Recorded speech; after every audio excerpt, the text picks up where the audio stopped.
السلام عليكم ورحمة الله وبركاته، واهلا بيكم معايا فيديو جديد من وي. فيديو النهاردة ان شاء الله هشرح فيه معاكم طريقة عمل يد لشنطة او حزام بطريقة سهلة جدا وبسيطة، وينفع نستخدم فيها اي نوع من الخيوط. الفكرة بتاعتنا ممكن نستخدم فيها لون واحد بس، بنستخدم فيها فتلتين، اما انك تخليهم لون واحد او تخليهم على لونين لو انت الشنطة بتاعتك لونين. هنقول بسم الله الرحمن الرحيم. هشتغل معاكم بخيوط الكريم زي ما احنا شايفين، مع ابرة رقم 8 ملم.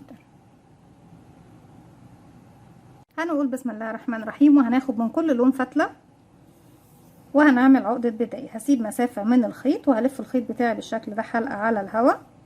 هدخل داخل الحلقة وهلف الخيط وهخرج. طرف الخيط بشده وبقفل عقدة البداية زي اي عقدة بداية بنشتغل. في البداية كده هنقول بسم الله الرحمن الرحيم. وعايزة اقول لكم على حاجة، احنا هنعمل حاجة، هخلي خيط من فوق وعندي خيط تاني من تحت زي ما احنا شايفين، يعني واحد جهة اليمين وواحد جهة اليسار، واحد طالع لفوق كده وواحد هيبقى نازل لتحت. هاجي بقى الخيط اللي هو لتحت ده ايا كان بقى، انت بتحددي زي ما انت عاوزه، عايزين تنزلوا الابيض ترفعوا الاسود زي ما انتوا حابين. هاجي باللون الاسود زي ما احنا شايفين اهو، بلفه على الابره من تحت كده وارجع تاني انزل بيه بالشكل ده كده. لفيناه على الابره ونزلنا تحت تاني مكاننا.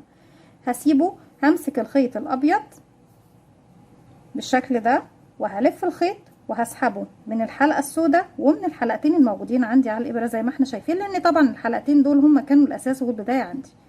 تاني برجع بسيب الأبيض، أمسك الأسود ألفه على الإبرة وانزل بيه لتحت تاني. نرجع ناخد اللون الأبيض بالشكل ده بلفه على الإبرة واخرج بيه من الحلقتين اللي عندي على الإبرة. تاني بكرر، نسيب الأبيض نمسك الأسود نلفه على الإبرة وننزل بيه لتحت كده تاني زي ما هو. همسك اللون الابيض بلفه على الابره وبمسك كاني بشتغل عادي كروشيه. هسحب بقى الحلقه دي من الحلقتين الموجودين عندي على الابره. بصوا يا بنات، شغل يد هتكون سهله جدا وبسيطه وفي نفس الوقت حلوه جدا زي ما احنا شايفين. قابليتها للمط كمان ما بتكونش جامده قوي، يعني بتكون اقوى من اي ايد انت ممكن تشغليها تاني، لان طبعا اي ايد بتشغليها بغرز اكبر من كده بتحس ان هي بتمط معاكي وبتكون مش لطيفة في الاستخدام. لكن دي حلوة زي ما احنا شايفينها، قوية، بتدينا طبعا اكتر من ميزة. ان هي طبعا من هنا بتشبه للسلسلة ومن هنا بيكون فيها اكتر من لون زي ما انتوا شايفين بالشكل ده. حاجة جميلة جدا وسهلة وبسيطة في نفس الوقت. تاني بكرر، بجيب الخيط الاسود بلفه بالشكل دوت على الابرة بتاعتي وبنزل بيه لتحت تاني.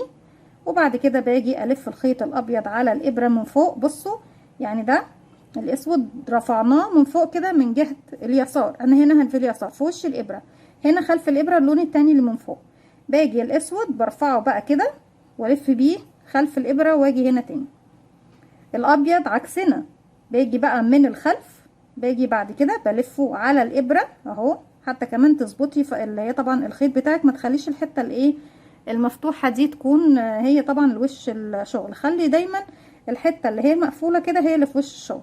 هاجي بقى دي بجيبها من الخلف وبلفها للاتجاه ده وبرجع تاني بيها ناحية اللي هي طبعا الناحية اللي فوق.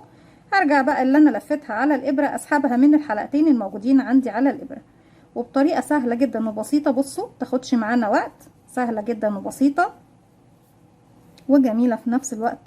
هتدينا كمان وشين، يعني الوش ده ابيض الوش ده اسود، عندك كمان الوشين، الوش اللي هو ورا دوت هتبص تلاقي اللونين مع بعض كده. نلف كده